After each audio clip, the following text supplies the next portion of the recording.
know that there are only two ways that the brain can be wired, and that one way is love and the other is fear. My name's Noelle Hoffmeister. And I'm Kathy D'Alessandro. And we're with Get Up and Teach, here talking about all the time how emotions and education go together. Like, subscribe, and look forward to a video every Wednesday.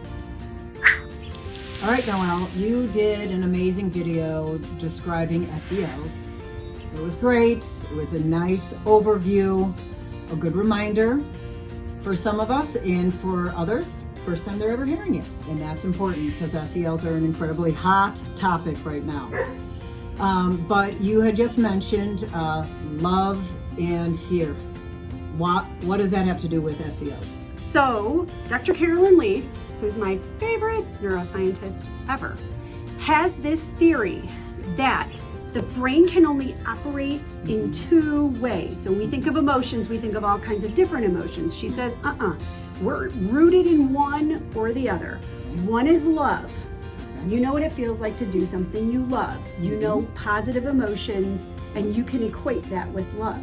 Yep. Her other bucket then is the negative bucket, which is fear.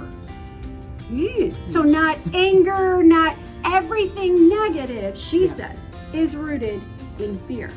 Today we're talking about the most foundational piece of the SELs, the intrapersonal, the knowledge of self, self-awareness, internal attitudes and processes.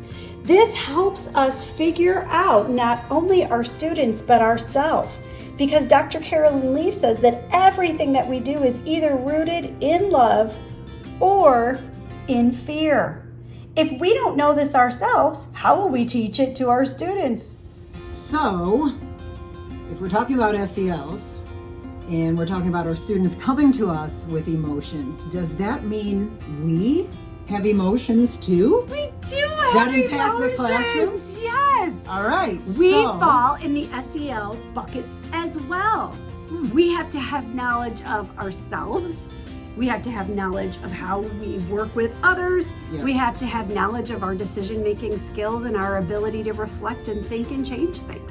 So, reflecting on our thinking and understanding our emotions can impact our classrooms. It sure can, Kath.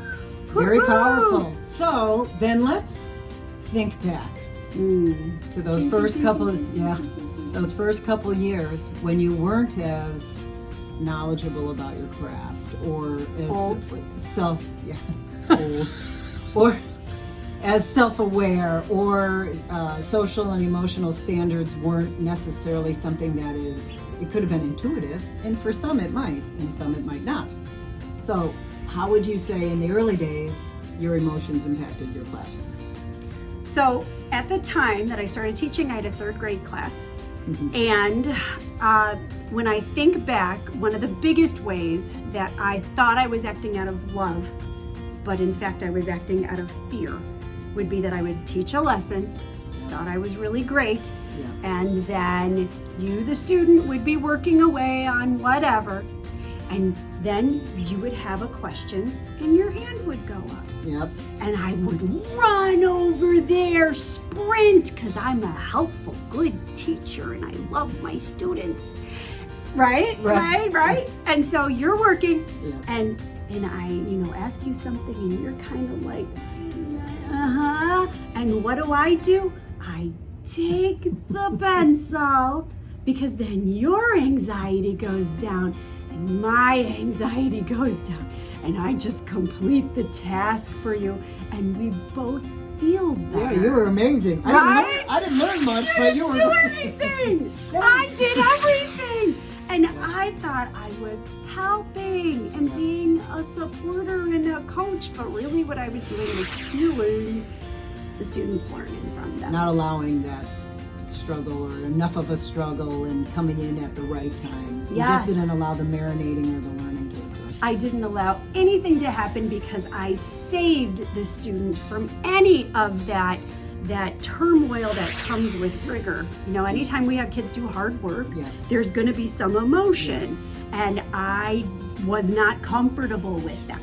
I understand. think I was not comfortable when I keep asking myself, well, why not? Well, why not? Yeah. I think because I was worried that I hadn't done a good enough job of teaching. Mhm. Because when I went to school, right, we would have those goals that would say, by the end of your lesson, 80% of your kids are going to get it. An I can statement? Yes, right? And so I thought, That's I good. taught well. Why are you struggling? You must be struggling because I didn't do a good job. Well, I'm going to fix that by taking the pencil and making myself feel better. Kath, do you have any of No, those reflections? I came right She out- did it perfect the Perfect. first year. She came out and it was all good. No, actually, when I think back on those first couple of years, I thought I had good classroom management and I had systems in place, but my classroom management was awful. My kids got away with everything. And mine was much more about holding them accountable or having high expectations or having parent involvement. And I didn't want to do that because I wanted them to like me. I wanted them to want to work just because it'd be cool to hang out with me. That's still true. If anybody knows Kathy, that's why we do what we do. Yeah, clearly. But it was fear. I had fear of not being liked. And what I had learned that's not loving is that you have to set these expectations because I'm not teaching them with the SELs. I'm not teaching them how to work well with others. I'm not teaching them to have high standards for themselves. And I'm not helping them be a stronger part of a community.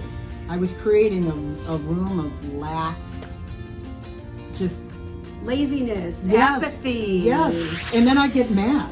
When But it they was didn't me. care, but you were being the model Of for like, their "Right, emotion it's toward it. Oh, it's okay for you to turn in your homework tonight. Next time, oh, I believe you were really busy and your dog isn't. I do. But I realize now that most of my students only like me in their rearview mirror. So at the time when you're pushing down on them, On the expectation and the accountability and partnering with parents. Parents want to know. Parents, that's loving to the parents and that's loving to the child. For a parent to know their child, how they are socially and in a community setting and academically. it's almost like two definitions of love, and the childlike love definition is let me do whatever I want, right? And then as a parent you start to understand, oh, wait a minute, if I always let that kid do whatever he wants, that's not loving. So it's like a childlike understanding and then like a parental understanding of love. So thankfully, as I've been teaching for over 20 years now, and SELs are more in the forefront, and I guess it became more embedded in us. I think as the SELs become more prevalent, we as teachers have to be reflective, and we have to know why and what's motivating some of the currents in our classroom or cultures in the classroom. And we have to also have those honest dialogues with our students in a very authentic way because it hinders both parts of the equation. The best teacher is the teacher that knows themselves well enough to know why they're doing what they're doing. What is the purpose behind what I am doing? So again, if you are unsure what your SELs are, I highly recommend that you watch the video that Noelle has put in the Comments. Because it will get you to understand that there's these three buckets that you as a teacher need to be reflecting on, and you are responsible to create the dialogues in the classroom to help your students grow in those three buckets as well.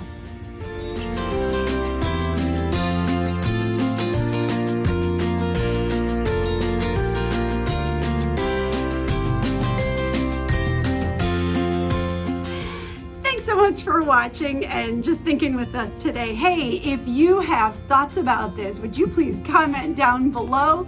You can head to our website at www.getupandteach.com for more resources. We'll see you next time.